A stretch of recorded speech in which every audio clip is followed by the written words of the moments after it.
ये कहा कहां से लाऊं, कहां से लाऊं दक्षिणा। तो उसी समय कहा बड़े यजमान के पास चले जाओ। का बड़ा यजमान कौन, कई राजा बोले। का कहां है, का भृगुकच्छ में स्थान पे है, भृगुकच्छ स्थान पर यज्ञ कर रहा है, तुम चले जाओ। कहीं हम तो भृगुकच्छ भी नहीं जानते।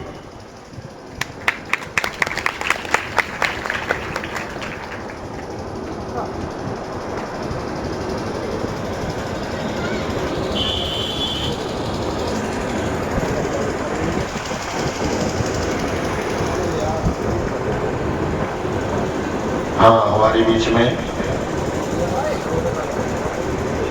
माननीय श्री दिलीप यादव जी आ चुके हैं।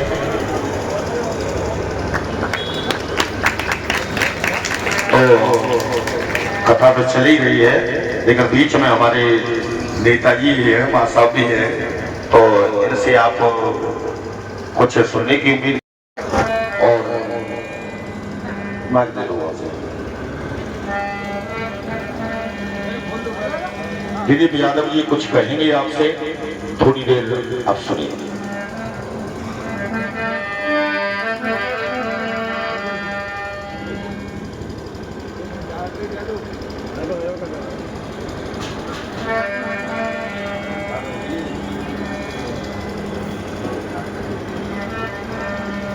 आज भागवत में हमारे व्यास की गद्दी पर बैठे हुए शास्त्री जी, इनके सभी सहयोगी मंडल के लोग, हमारे संत महान पुरुष जो बगल में बैठे, इनके चरणों में प्रणाम करता हूँ।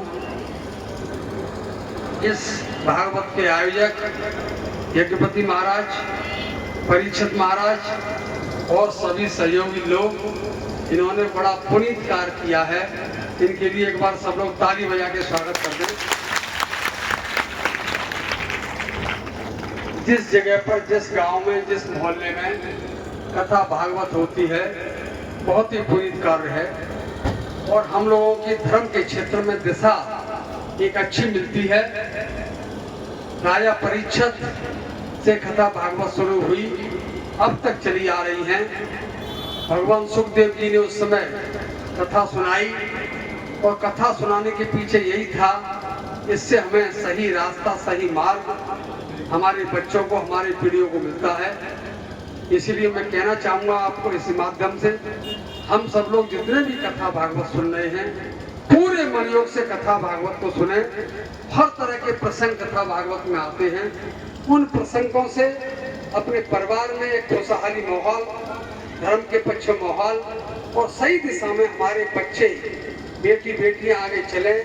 इस तरह की कथा सुनने के बाद हम लोग अपने बच्चों को सकारात्मक तरीके से सही दिशा में ले जाने का काम करें। जिस तरह से मां साहब ने कराई है, इसका लाभ पूरी तरह से उठाएं।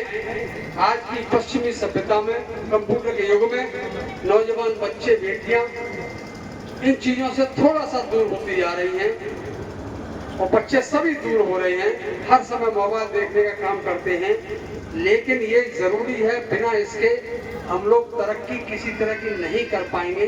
इसीलिए मेरा अनुरोध है, बच्चों पर पूरी तरह से ध्यान दें और बच्चों में संस्कार अच्छे पैदा करें, शिष्टाचार अच्छे पैदा करें। आज के बच्चे माँ बाप के चरण छूना भी एक संकोच और शर्मिंदगी महसूस करते हैं। सभी अपने बच्चों को ये सिखाएं। माँ बाप ही सबसे ज्यादा उनके सिर चिंतक होते हैं और बच्चे से हारना चाहता है। हर बाप चाहता है कि बच्चा मुझसे 4 कदम और आगे अच्छे क्षेत्र में निकले, चाहे बिजनेस में या नौकरी में। और दुनिया में कोई व्यक्ति ऐसा नहीं है जो बच्चे को अपने से आगे देखना चाहे। इसीलिए बच्चे की जिम्मेदारी है कि माँ बाप का पूर्ण सम्मान करें, इसके साथ साथ गुरुजन का सम्मान करें। हम लोग सम्मान करेंगे तभी इनसे हमें सीखने को मिलेगा, आगे की राह मिलेगी, आगे की रास्ता मिलेगी। मैं इतना ही कहना चाहता हूँ। बीच में हमारा वो आए और थोड़ा सा दखल पड़ा, माफ करना सब लोग, बहुत बहुत धन्यवाद। और हम चाहते हैं जो बेटियां हैं, कलश वाली हैं क्या यहाँ, उनके लिए हम लोग लाए हैं। आ जाओ नेता है और उसमें रूह अफ़ज़ा का ठंडा पानी, मीठा भी है, पानी पीना बोतल में। धन्यवाद।